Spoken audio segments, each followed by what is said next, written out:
Absolutely. It's a totally different mindset when you're there to help the customer, not make a sale. Yeah. And if a sale comes out of it, great. If not, that's okay too. Yeah. We will get other sales. Welcome to the Sales Made Simple podcast. This podcast is dedicated to helping overwhelmed outdoor living professionals, landscapers, and hardscapers just like you increase your closing rate to over 75% without doubling your workload so you can build a seven-figure business that doesn't need you. I'm your host, Joshua Gillow. Let's dig in.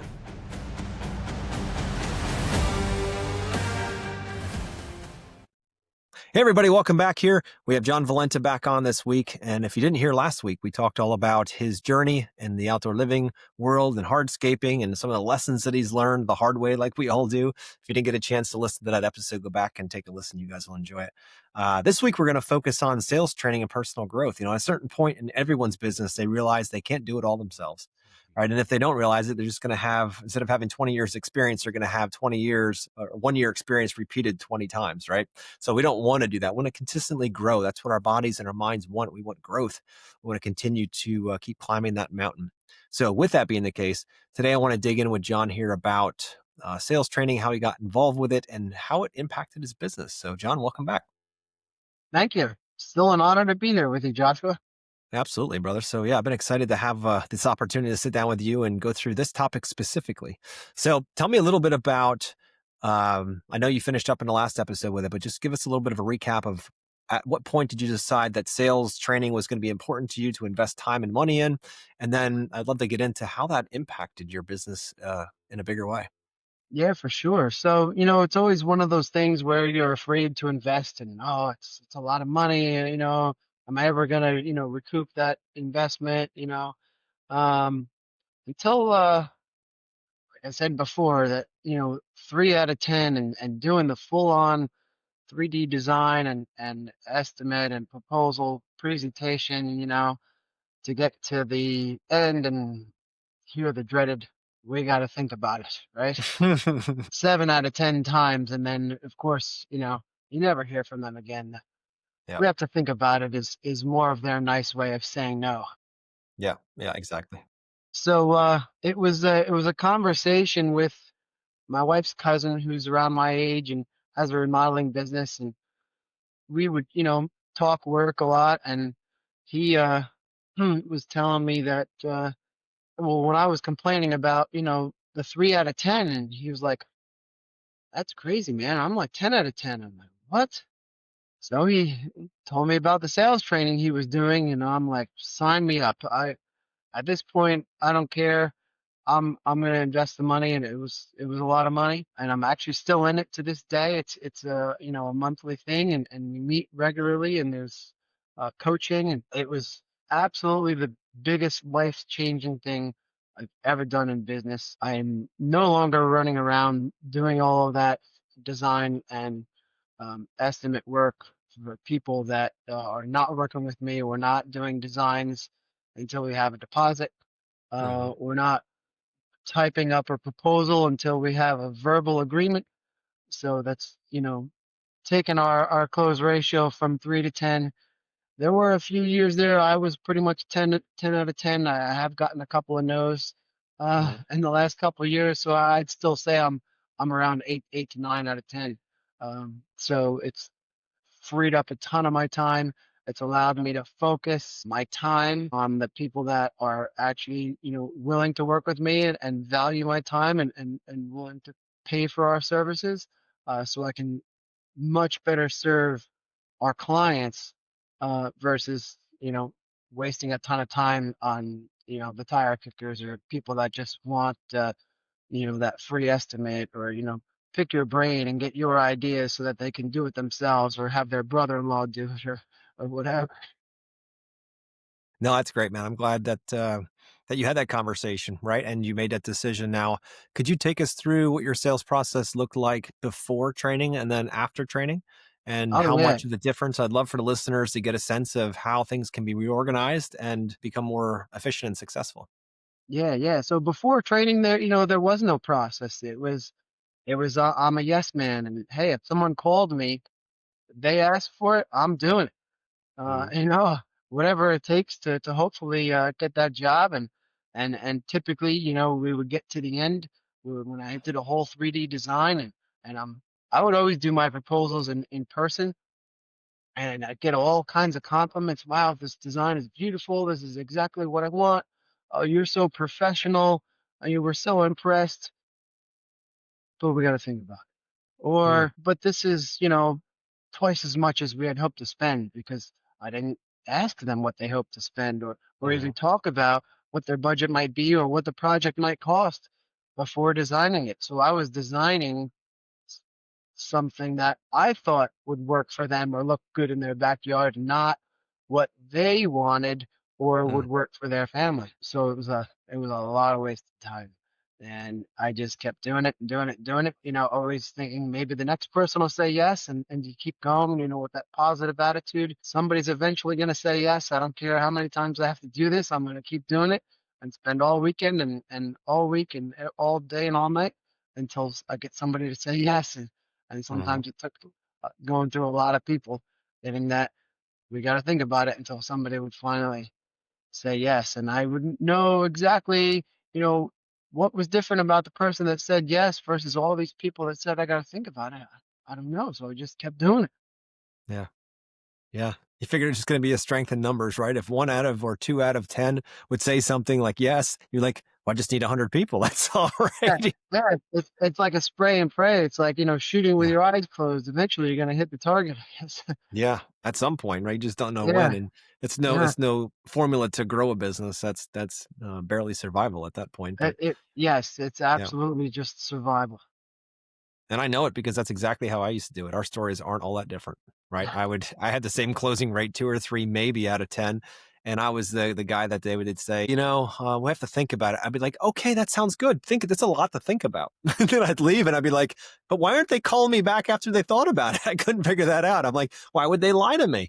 Well, it's because Yeah, I didn't know what the heck I was doing, dude. I had no idea. I didn't want to talk about budget. Oh, God forbid we talk about that.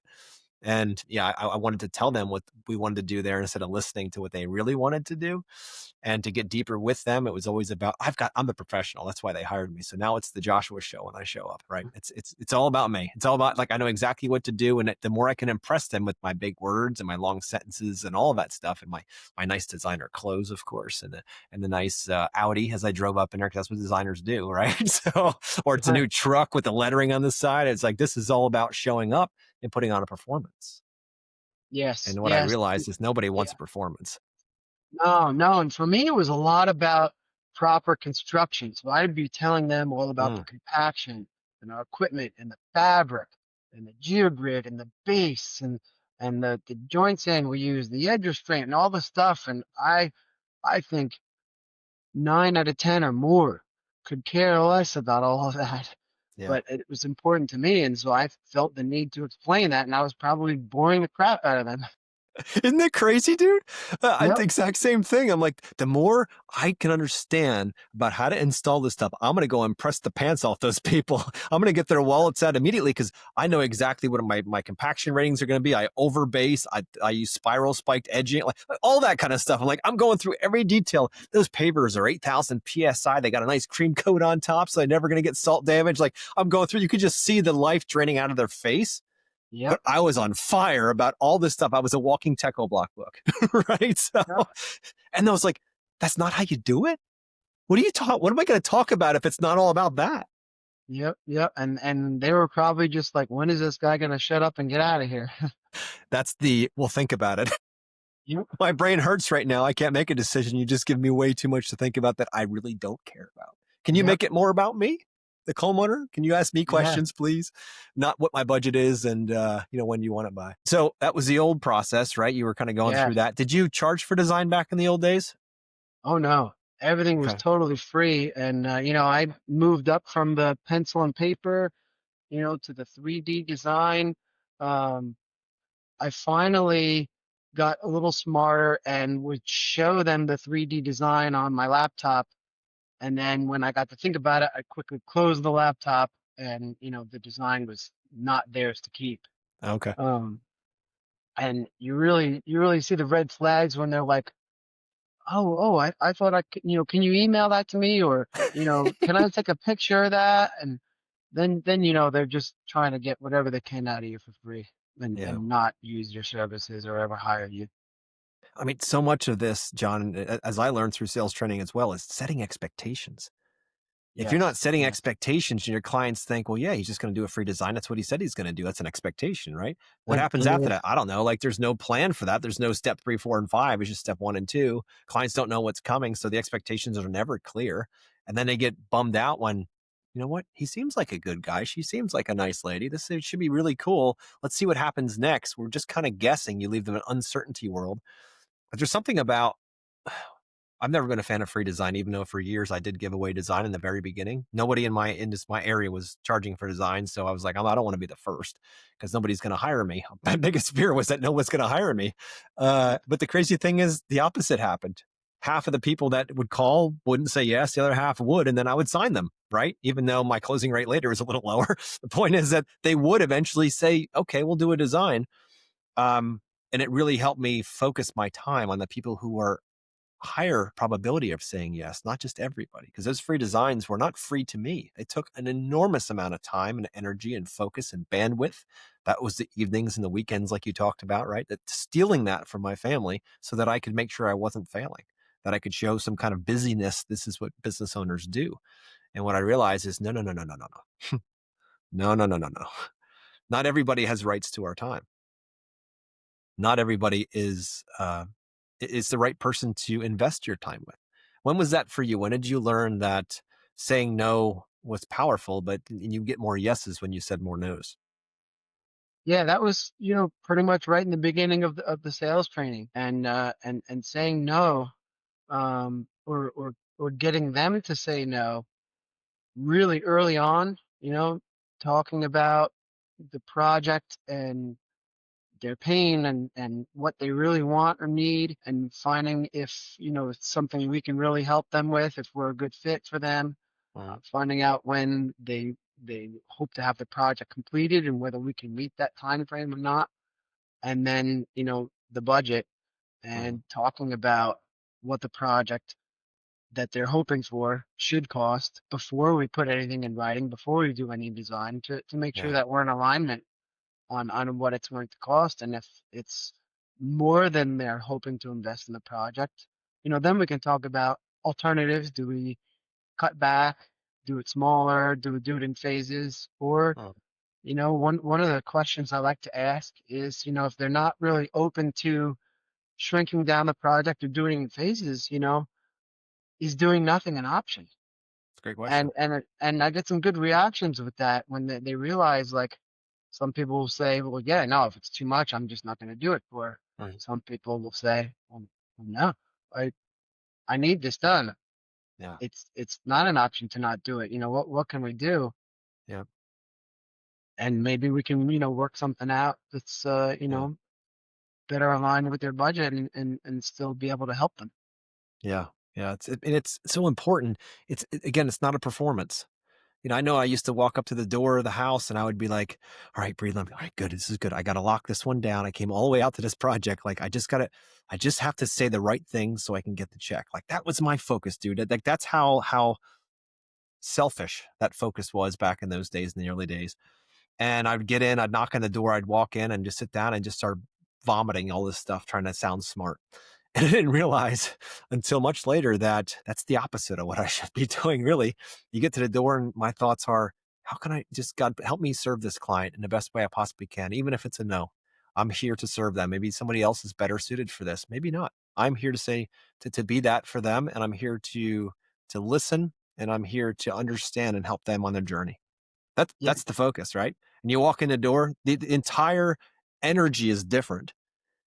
And you sit down and you just start talking to them, asking them open-ended questions. It's all about them. It's the them show, not you show.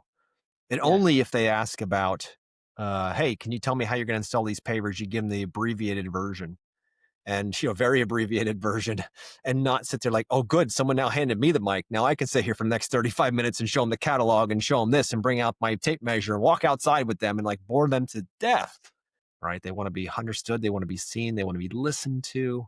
That's how you get more yeses, listeners. Listen to your customers. Don't try to impress them with your performance. Yeah. No, it's absolutely all about them. It's letting them do the majority of the talking, Mm, listening, taking notes, repeating back what they say so that they know that I heard them and I understand them and I understand what they really want or need. And only the, very occasional customer might be like an engineer or something and starts asking you about the details. And if yeah, they ask, I'll tell them. I'll tell them all about our compaction and our base and yeah, everything, but only if they ask and it's something that I sense they really want to know. yeah. Otherwise, I'm not going to bore them with it. No, 100%. I've got a whole chapter in my book coming out here. It's talk less and close more. And the way you do that is by listening, right? And building your listening skills. That is a huge component of building a relationship and rapport. And that's what allows people to come closer to you and to say yes to six-figure projects, right? It's building that trust, that understanding. And also another big chunk, another big chapter in there is about, that we're not selling features, we're selling outcomes, right? If we go in there thinking about fireplaces and decks and patios and all that, that might be what the clients tell you that they want. But ultimately, they're really working to define and solve an emotional problem, right? If they look out and back and they see their deck is falling apart, they're afraid of safety, right? They're afraid to send people out there. That's an emotion. Fear is an emotion like that, being afraid. Or if they're constantly spending time every weekend sanding that deck because the kids are getting splinters, that's another pain for them, right? So that's why they want to spend the money to do this. It's not just the new deck, it's a deeper driving force in this decision making process. And as professionals, if we're not training on how to be able to help clients find that for themselves, not manipulate them into it, but help them discover that for themselves, because maybe that patio is the right choice and maybe it's not. The last thing you want to do is build something for a client, collect your check, which you're like, run to the bank with it, put it in the bank, and that client constantly knocks you down when they're around friends and be like, you know what? Yeah, they built this patio, but it's still, I don't use it. Like you even get a bad rap for that. Taking the time, discovering whether that patio or that deck is the right, whatever it might be, water feature, fill in the blank, by getting deeper into what they're trying to solve emotionally for, man, it changes everything. Because now that might be the right solution. You keep moving forward, but maybe it's not. Have you noticed that as well? Oh yeah, totally. I'll be the first one to tell them that maybe we don't have the right solution for them and maybe they should go in a different direction and maybe I have someone that can, do a better job for them. If it's a carpenter to build them a deck because we do patios, and Yeah. I really think the deck might work better for you here, or whatever it might be. And I've gotten referrals from that, and Mhm. and they really trust you because you didn't just go there to try to make a sale. You went there to help them, Yeah. and helping them might be referring them to someone else and not you, but Yep. then you're still helping them and helping them accomplish what they were hoping to achieve, even though it's not through your company or you making a sale. um, Yep. you might actually be better off in the long run by having a new referral partner. You will. You will definitely. There's no downside to that. Immediately, it might look like less revenue, but long term, can you imagine when they're like, this guy John from General Pavingstones came out and he said, he's a guy that builds patios and he came out and he said, actually a deck would be better. And he couldn't even build it, but he referred me to Leroy, and Leroy is a great deck guy and he did an amazing job for us. Now, next time when that deck is done, we're going to put a patio below with a fire pit, and guess who we're calling? Yep, it And really guess who built. already has a warm lead? You do. Yep. Yeah, it's so Yeah, important. because When we yeah. prioritize the relationship over the revenue, right? Yes. I'm going to say that Yes. again, listeners. When you prioritize the relationship, you and your customer's relationship over what you can sell them, everything changes. Trust levels go through the roof. For years, people would call, we want a fire pit. That's good. A fire pit. I'm just going to use a number here. Don't kill me with this. Fire pit's $5,000, right? All right, good. That sounds good. It's in the middle of this patio. We got to build this, whatever, 500 square foot patio to put this fire pit in the middle for seating and all that kind of stuff. That's great. Mrs. Jones, how often do you think we burn this? Maybe once a year. Okay, that's cool. Now we can absolutely do that. But we also have another option where we could do a fire table, which you could set in place and move out, and you can use for the other 364 days. You could technically use this patio for something completely else. Would you see the value in having this be more of a flexible space versus it set? Because once we put that fire pit in the middle, not just the cost, but you're going to only be able to use it for a fire pit. And if we did the fire table, that's like half the price. So which one do you think you would find the most use and value as you're with your family? And then you start getting the answers like that. And you talk about building trust with customers. Holy moly. They're like, wait a minute, he's trying to save me money? Is he sick? Is there something wrong? Because contractors don't do that stuff. Contractors just figure out how they can get the most money out of you, not try to save you money or like maybe we aren't a good fit for you. That changes the game when you come in as a human focused with your priority on relationship, not revenue. Because revenue will follow, but relationship is first. Couldn't have said that any better, Joshua. Absolutely. It's a totally different mindset when you're there to help the customer, not make a sale. Yeah. And if a sale comes out of it, great. If not, that's okay too. You know, Yeah. we will get other sales. Yeah. And now the secret of all of this, John, is to be able to do that over the phone and not be on the job site when you realize that you aren't the right fit, right? It's doing it when you're at a distance like that, still being helpful and guiding them on their journey, but only at that point when you know that you're the right fit to actually turn the key and drive there, to actually sit down with them, right? Because we Oh can add a yeah. lot of value before we ever turn the key and drive, because our most expensive part of any sales conversation is the driving and the sitting with them, not the in the office conversation, right? So we have to be very efficient with those things, but still add massive value to our customers' lives to give them direction. Because what they're coming to us for, they're coming to us with uncertainty. They don't know what to do next. They're not really sure, not clear. They can't visualize it, whatever it might be. And they want certainty. All we need to do as professionals is help guide them to certainty, to clarity. And hopefully our companies can provide that for them. And if not, we guide them to the next step that can. But if our target is relationships and relationships building certainty in an uncertain world, we become valuable. And that's really what they're buying, because the price is the price. The value is what they receive, right? Price is a number and the value is what you receive. The more value they receive, the price doesn't matter as much. When there's no value, intrinsic value or any expected value, and then you have a high number, there's no way they can justify it. But when the value exceeds your number in their own mind, then it doesn't really matter what the price is at that point, because you've already added so much value ahead of time. So it is really about nurturing that relationship more than focusing on that revenue. And if there's anything that I do and all the hopefully the years I have left here, God willing, is to help our industry build better relationships so they can close more work and be able to help more people. So, John, question for you. Developing and working on sales over the last 5.5 years, how has that impacted your business and your personal life? Because we know it's not all just for selling projects. How has it expanded into the rest of your life?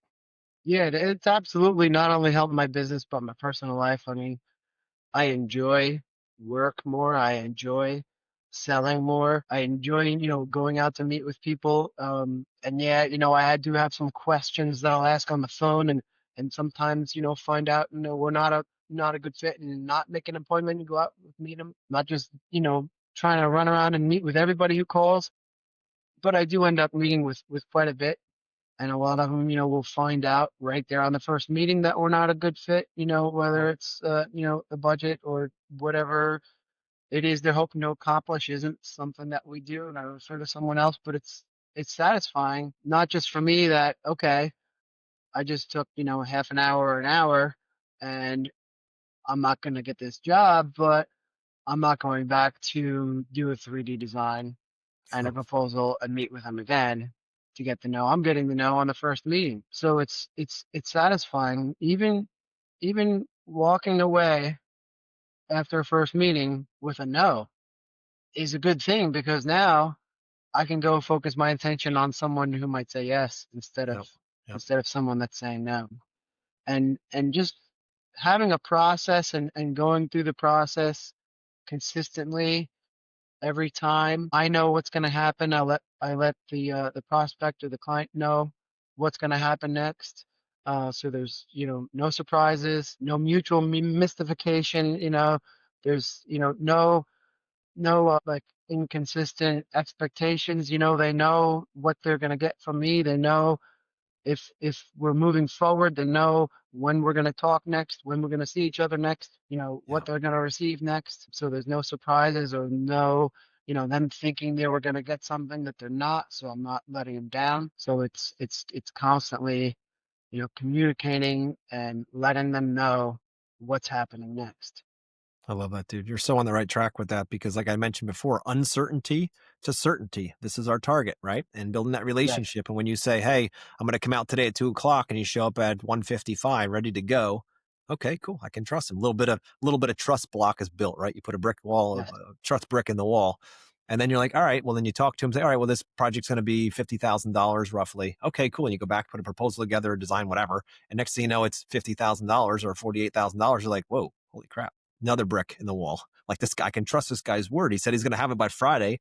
It's Friday morning and it's here. Like, it's like you say and you do, you say and you do, you say and you do. If you keep that up and consistently play that out through the entire relationship, the chance of that client coming to your side goes up substantially, because what they're looking for is someone they can trust. They don't want another headache. They don't want to be like, well, this guy's a little cheaper, but he's going to be a huge PIA to work with. He's not going to show up. His price is going to change. He's going to do shoddy work. Nobody wants that.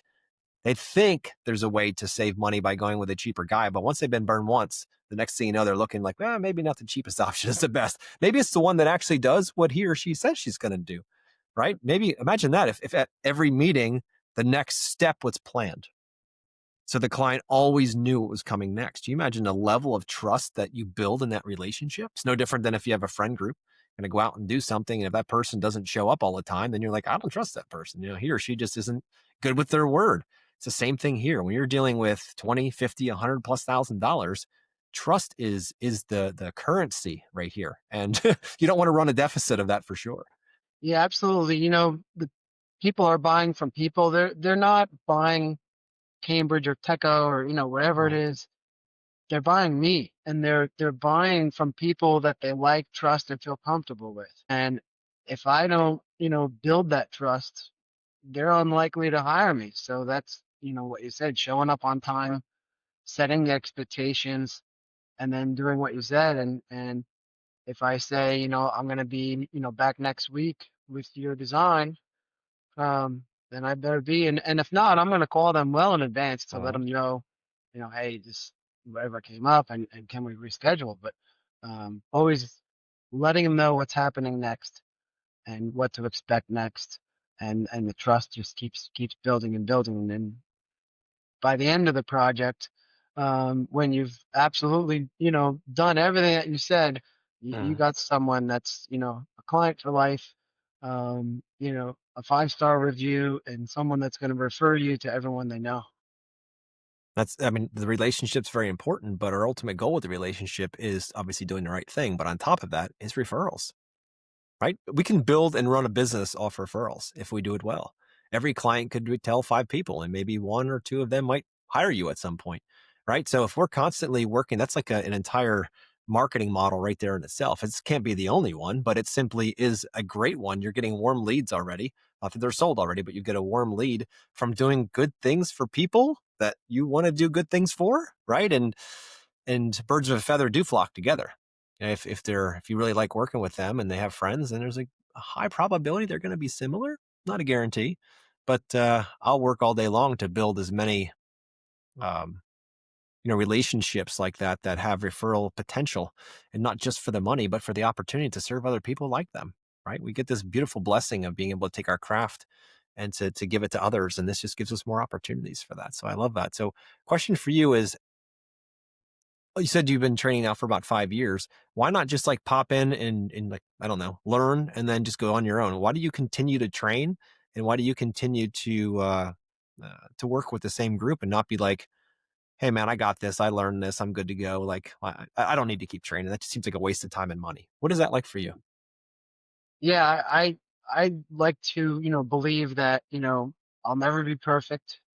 I'll never be, an absolute sales master. There's always room for improvement. So yeah, being part of this group and, meeting with my sales trainer on a regular basis, it just constantly, reinforces, the sales training, the process, Mhm. helps me not deviate from the process because, I do, occasionally run into someone that, wants something that, I don't do, or um, wants me to, deviate from my process, and, it makes me more accountable to stick to that sales process, and, not, bend the rules for someone just because they want something for free. And it's, when I do have like a sticky situation, I have someone and actually a whole group of people I can, ask for help and say, hey, I've got this prospect that, is asking me to do this. And, what do you guys think? What would you do? And we all help each other. So Hmm. it's tremendously valuable. And I can't imagine, you know, giving that up and saying, I've learned everything I need to know, and I'm just gonna wing it from now on. I love it. It's yeah, it's That's how you get to mastery, right? That's how you get to be better and better and better at this because, it's kind of like I have a lot of, guys that come through the academy and they're like, yeah, I just come in for 7 weeks and then I'm on my own. I'll just keep going. And now that I got this, I'm good. And the interesting part is you think about like anybody that plays an instrument or plays a sport or runs a marathon or whatever it might be, you might be able to do it quickly, not like you get out and have a good lucky day, like you said, the right thing at the right time when it comes to sales, but we can't grow a business on luck. We can't become a great football star on luck. We can't rely on luck. It's nice when it's there, but it's not always there. We always end up where, whatever we practice is what we become stronger in. And it's so important. It's so important to continue that practice if you want to be good at it, if you actually want to master those things. So I'm glad that you've taken that trail and that you realize that because you know what, there's going to be times that it's going to be tested, right? There's going to be times when you're doing everything right and not getting the result that you want. There's going to be times when you're like, what is happening? This worked last year, but now, it's not working at all this year. Why isn't this working? I've been through those times many times. And I'm like, it worked fine just 6 months ago. What's going on here? What's happening? So what I'd love to talk about next week, John, with you is, things that go on behind the scenes, things that have, bubbled up over the years of even training and being good at sales, how life comes at you and how you have to adjust, how you have to move, how you have to interpret it, what it is, and to evolve. So, any last things you want to say here before we wrap up this episode, John? yeah, I mean, we mostly talked about sales training, and I would just highly recommend it to anybody, unless you're already getting, 10 out of 10, but it's very unlikely. Having a sales process, just makes the business run smoother. It makes your life more satisfying. Um, it makes it easier to get out of bed in the morning because you know what's going to happen, and you stick to Yeah. that process. Everything is going to go a lot smoother, and you're not going to waste a lot of time with people that don't want to work with you. That way you can focus your time on the people that do want to work with you. Yep. It's uh it's a lot more satisfying. Oh, 100%, dude. And I love that because it plays right into this concept of imagine if you spent 100% of your time with people that are providing 100% of your revenue and not having any of the other time, not like splitting it 50-50. Like, "Hey, I got to go talk to these people. They're not going to give me any money. I'm not going to be able to build a relationship with them." And then you're robbing 50% from the people who are like, here, take my money. I really want to work with you. But then you're like, but I don't have time to build those relationships because I'm spending time with the people who really can't say yes to me. So it's like this catch 22. What if we discovered what that looked like early so that we could allocate that time correctly and effectively to make the biggest impact? And that's really what it is about, is making sure you're building the right relationships with the right people. All right, man. I've appreciated our conversation here and I look forward to next week's conversation and we'll talk soon. All right, thank you, Joshua.